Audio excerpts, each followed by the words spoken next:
Welcome to Global Mission Child Teens International Broadcasts with Dr. Raymond. Hello, good day. My name is Raymond. I'm the president of Global Mission Child Teens International, and today it is my singular honor to bring you our new episode. And this is titled The Myths of Child Dedication.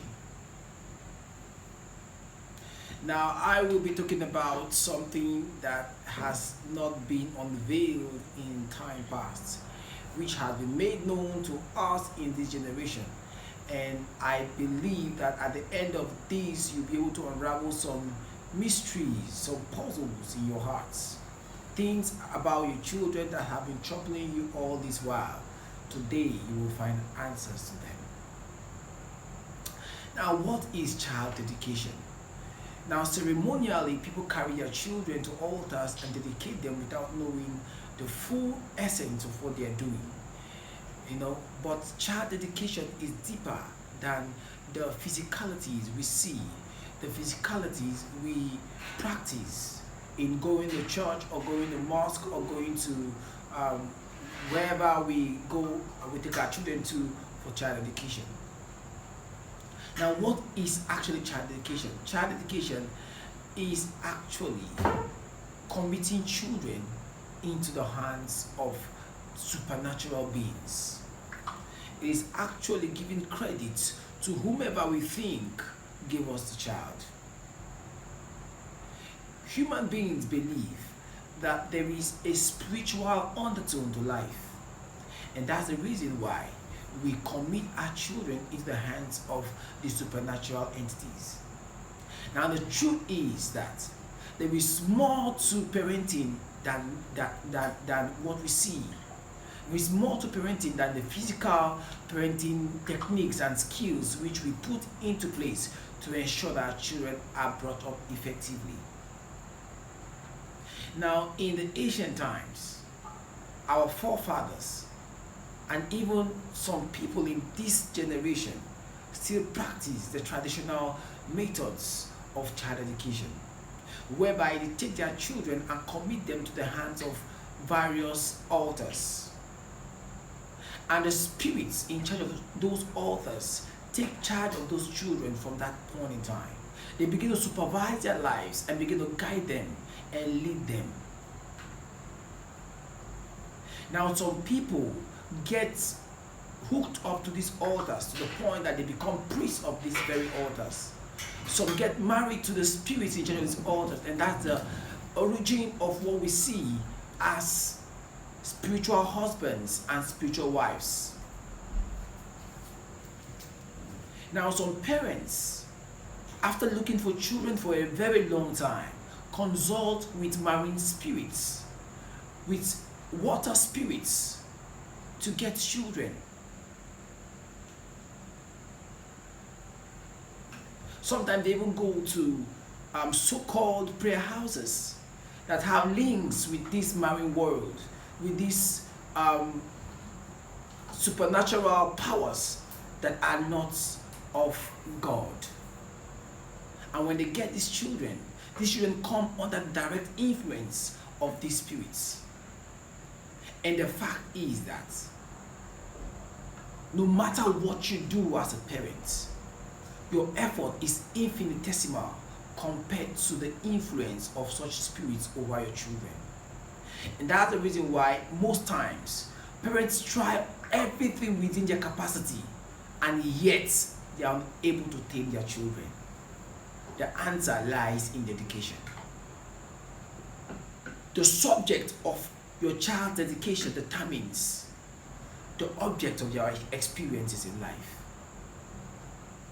Whatever you dedicate your child to determines how far your child goes in life, determines the experiences that your child will go through.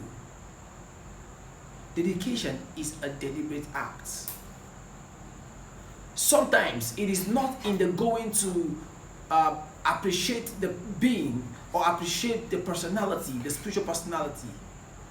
It is in the seeking the source of the child. Let us look at a typical example And I'll show you that example from the historic book, the Bible. A man called Eli in 1 Samuel chapter 1 had two sons. And as the story goes, there was a certain woman who looked for child for a very long time.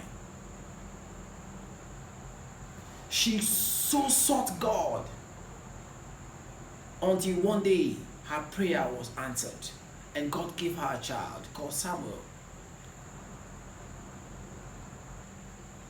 And the least she could do was to return this child to the source, because she made a vow that if actually God was going to give her that child, she was going to lend him to God. And she kept to her promises. In 1 Samuel 1, verse 28, she said, I have lent him to the Lord. All the days of his life, he shall belong to the Lord. So she gave him back to the source.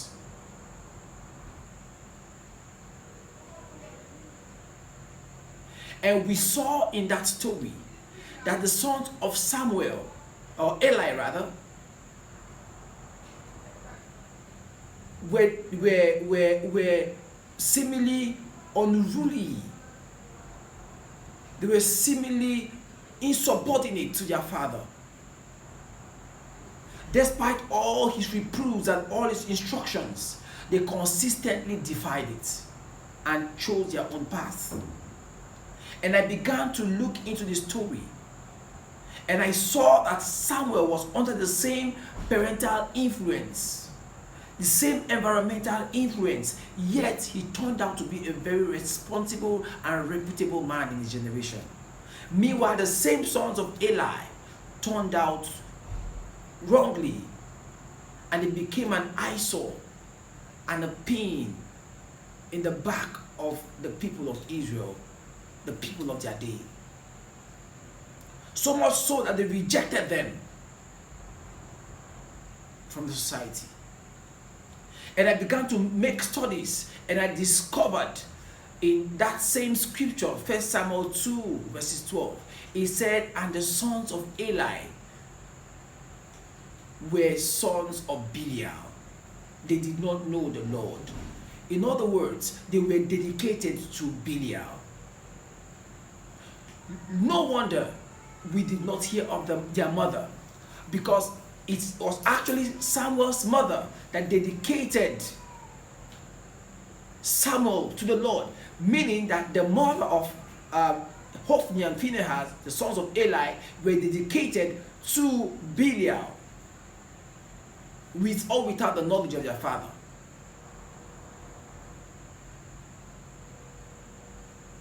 So their dedication determined their path of life, determined their influences, notwithstanding the parenting techniques and skills of their father, notwithstanding the knowledge which their father had, because he was a priest and a prophet of his day.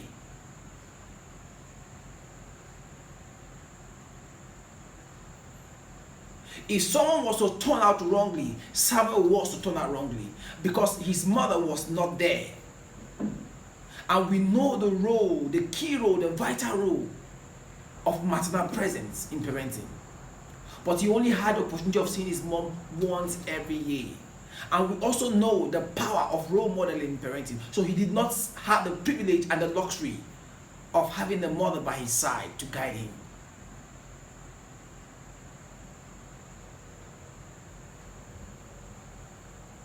In all these things, Samuel grew against all these odds and became a very responsible man. Meanwhile, the sons of Hophni and Phinehas, the sons of Eli, Hophni and Phinehas, who were under parental supervision of their father and their mother, turned out wrongly. It goes to say that their object of dedication determined their path of destiny. If your children are dedicated to the wrong personality, the wrong spiritual being, they can never turn out rightly. So the one question you're going to ask yourself right now, what is the source of the child? Where did you go before you got the child? To what altar was the child dedicated? Was there a time in the life of your child that you had to go to do some rituals in the village or something because they said that the child is ogbanje, or the child is possessed, or they said that the child is actually supposed to take over from the father or the altar of their father's house? If there was a point in time like that, then your child has been dedicated to that altar, and the spirit in charge of that altar supervise the life of your child from that point in time. What is the object of your child's dedication? That determines more the influence over that child. Now, what are the benefits of godly dedication? When your child is dedicated to God, the God that made the heavens and the earth, the benefits are innumerable, but I'm just going to mention about 4 or 5. Number 1 is that when your child is dedicated to God, your child comes under a spiritual covenant.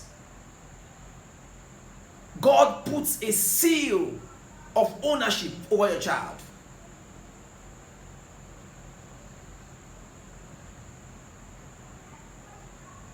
Number 2, we see in Isaiah 43, he said, I have called thee, O Jacob, by your name. He said, fear not, for I formed you in your womb. I have redeemed you. I have called you by your name. He said, even when you go through the waters, I will be with you. When you go through the fire, it shall not burn you. So the flame shall not have effect over your body. So when your child is dedicated, your child enters into the redemptive program of God. Your child enters into the protective, preservative realms of the supernatural. God begins to supervise your child's life from that point in time. God begins to redeem your child from every spiritual, every unforeseen battle.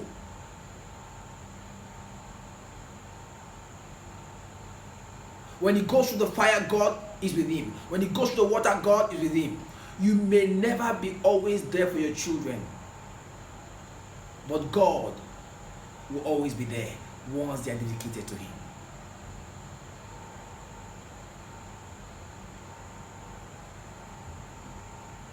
On the contrary, if your children are dedicated to wrong spirits, they have their seal over their children, and they also have their destructive program over their child,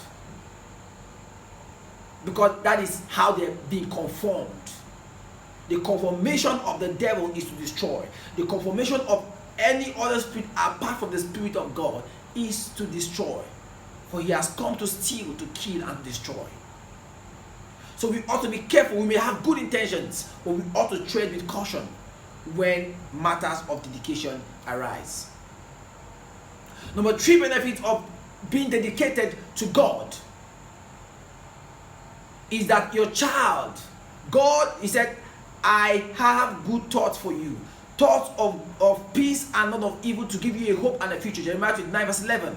So your children come under God's preservative and futuristic plan. God begins to direct their path into their ordination, into where he has ordained them to be according to his predestination. God begins to guide them into his purpose and his will. Why? Because they have been consecrated, they have been dedicated to him. So they come into God's program of life and destiny.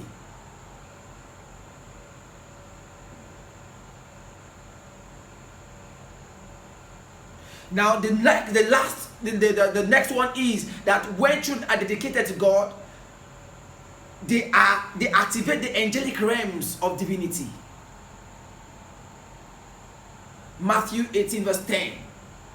He said, take heed that you do not offend one of these little ones, for their angels are always before God. So children are guided by angels.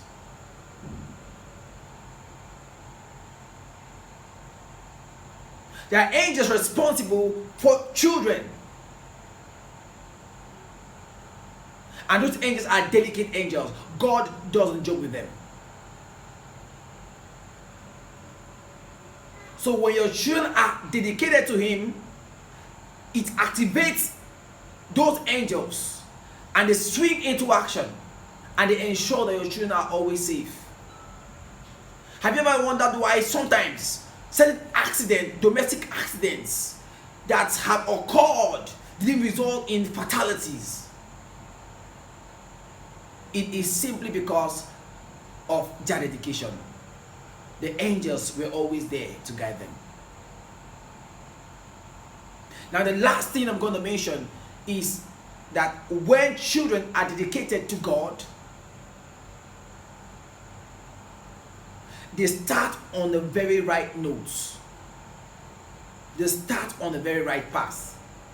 He said, start off a child in the way he ought to go, and when he grows up, he will not depart from it. So when you dedicate them to God, you actually establish them on the right path.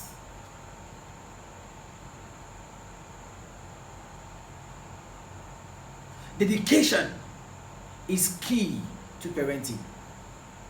It is one of the most crucial fundamentals of parenting that have been overlooked. And I want you to go into your closet and ask yourself, are your children truly dedicated to God? What is the subject of their dedication?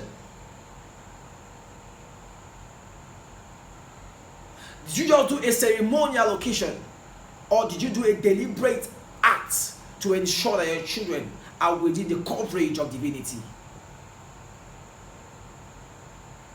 I'm very passionate about this because I've seen parents who have struggled with their children over the years, and they have done everything within their capacity to ensure their children turned out well, and they turned out wrongly.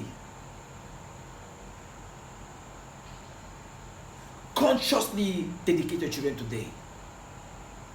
Ask God to take over your children, and I tell you, they will eventually turn out well. Where you cannot reach, God can always go beyond that point. I hope this was insightful. God bless you. Hope to see you in our next video. Bye-bye.